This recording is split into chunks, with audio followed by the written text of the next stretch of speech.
Mike, it kind of seemed like ever since that fumble recovery in the second quarter, your offense really kind of took off and ran away with this one. What do you think kind of changed after that? What was working so well with it? I'm not sure which fumble recovery, but the biggest thing was just playing together. I thought that we played early on, we played a little too close to the vest. I thought as we opened up, we had more success and they had, more stuff to cover. Then I thought, we did a good job, just combination of run and pass so that they had a tough time teeing off on any one thing. So I thought that part was good. Obviously, A&M trying to cut it to a one-score game there. What did you see on Forbes coming around to get that block, and then how big was it to have DCAM, finish it off there? Well, he's come close on a lot of them. So we've seen him come close on a lot of them. We just haven't seen him get them, And then I thought DCAM did a good job as the ball's in front of him. Some guys will sit there and stumble around and try to put their hands on it while it's on the ground. He waited for that second jump. And then the other thing that Forbes did a nice job of is after blocking it, he went down and got several blocks and got in the way of a number of people trying to get to DCAM. So in that first half, A&M was able to get the ball into the red zone a few times, but you guys got a few stops, forced a couple turnovers. How big was that for you guys, and was that kind of a result of you guys doing a lot of blitzes while you guys were in the red zone? I thought it was important. A&M's tough. They got some really good players, and everybody says, they're top recruit guys in the country, all that other stuff. But, the biggest thing is just do your job. You got to play pretty tight, do your job, be pretty sharp. And I thought we were. And then, of course, you try to keep them off balance by playing the extremes, and the extremes are either come after them or look like you're going to come after them and drop everybody. Coach, Robert had another big game for your receiver, but Justin and Rufus really stepped up at certain times. Just talk about what they gave you today from the receiver spot. I thought Justin had a good game for kind of a debut, as far as playing that many snaps.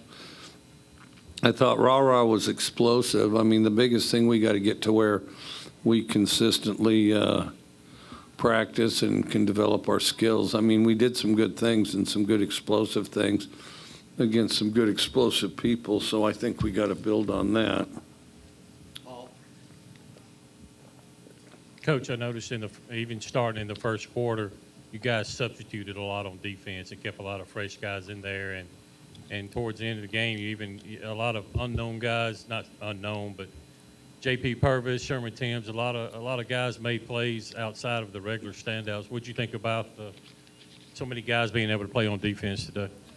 Well, A&M's so big and strong, you gotta try to keep people fresh the best you can. And then I think that I thought it was good. I thought they played good. I thought, we're coming down the stretch. We got to do more of it too.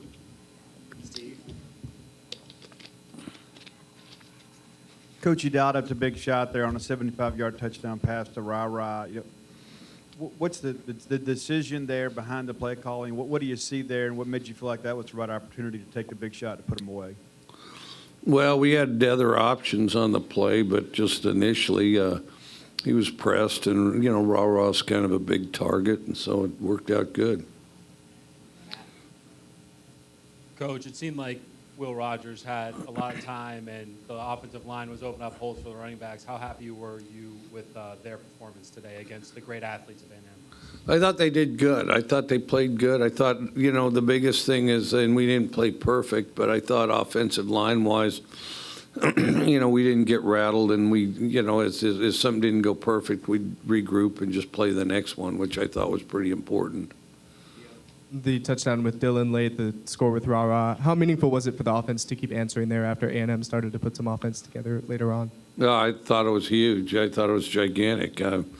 Anytime, you got to keep matching them because, anytime somebody's powerful, you got to try to hold the edge. And then the other thing is it's the type of situation where momentum will bounce back and forth if you're not careful. So you want to hold on to that. And some of that's just the mental toughness of your team, but it certainly helps a lot more if you're making something positive happen.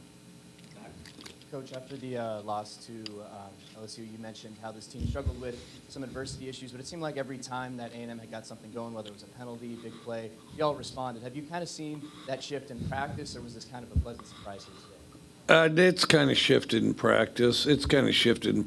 We got a highly motivated group that wants to do well and can sometimes press a little bit, because they're very eager to do things well.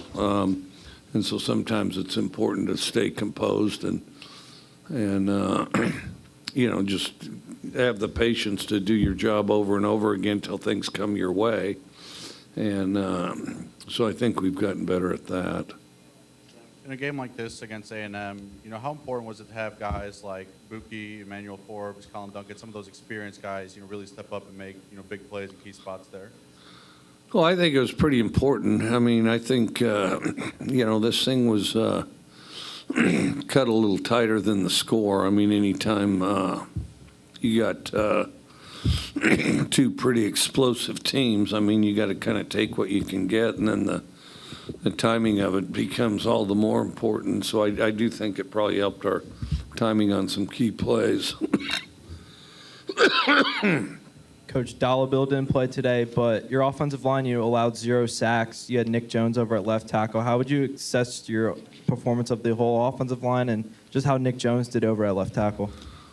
Nick does a good job. Nick's been doing a good job for a while. I think Nick is sometimes kind of an unsung guy.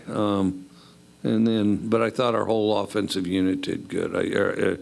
Or the O-line, and I think that's the most important part of it, O-line and D-line. If you were to say, who played the best today, it'd be our O-line and D-line, D-line in particular.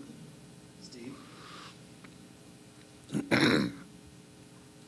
Coach, it appeared just a little undisciplined penalties at times today, some pre-snap stuff. You guys have been pretty good with that this year. What do you kind of attribute that to? I've debated whether or not I ought to do a press conference on that, and currently I've decided against it. But you saw the same game I did, so and I value your opinion, so go ahead and write your impressions. Yeah, it kind of gets lost in the shuffle maybe with so many big plays that happened over the course of the game, and it may line up with some of what you've already said. But right before halftime, after you guys scored, keeping them out of the end zone, forcing a turnover there with a few seconds left, just how big was that series to go into the locker room still up 2 scores? Getting the turnover to keep them out. Yeah, I thought that was huge. I mean, scores right before half always have a bigger impact than they really should. Yeah, they really do. I mean, I remember games where, we're not playing good. Yeah, I remember one in particular, Tech. We weren't playing good at all. We marched down and scored the last play of the half. The other team's still ahead of us by like 17 points.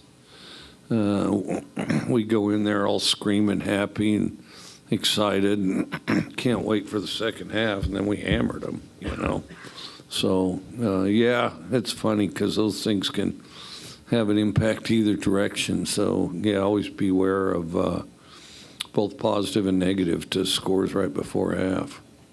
John? Mike, Brandon let me know that you're now 9-4 against Texas A&M. You've won your last 2 games against the Aggies. Do you feel like you kind of have A&M's number a little bit? I don't know. I hope so. Well, I thought it was 10-3, but no, they're a great team, and it's always fun to play. And of course, a great legendary team, both on and off the field. So, yeah, it's always fun to play A&M.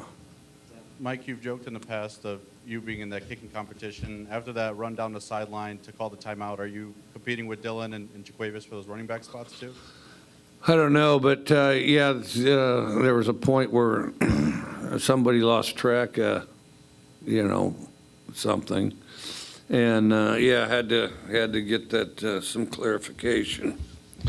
Trouble is, I'm not sure I didn't, I'm not sure I didn't blow our momentum, and it required, 3 extra downs to get that score, you know?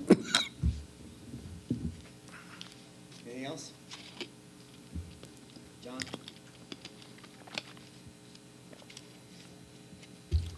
After the Memphis game, I believe you said that that was like the best that he ever has done at like reading a defense, and kind of, knowing his role and all that. Now he's got 19 touchdowns through a couple games. I mean, what did you kind of see from him tonight and overall? And what's impressed you the most about how he's progressed these last couple games?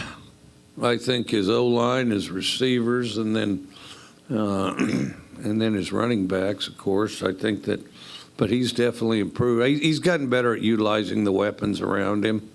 He's got a number of weapons around him. He's gotten better at utilizing them more quickly, more decisively, and more, the timing of when to do what.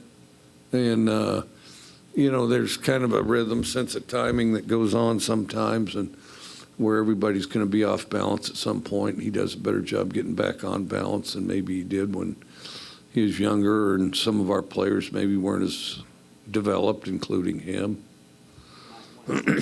Defensively for you guys, do you feel like a lot of what A&M threw at you was kind of what you guys expected, what you prepared for, or were there maybe some wrinkles in there that you thought you guys responded well to? It was okay. It was pretty similar to what we expected.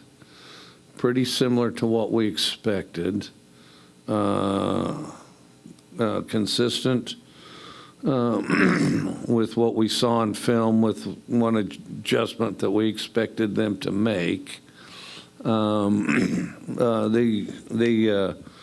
were different on the two backs than I guess I expected them to be. So when we started running the two-back sets, I think that had an impact and helped us for sure. All right. And that was a little different than we'd seen on film, what they did to it today. All right. Thanks, Coach.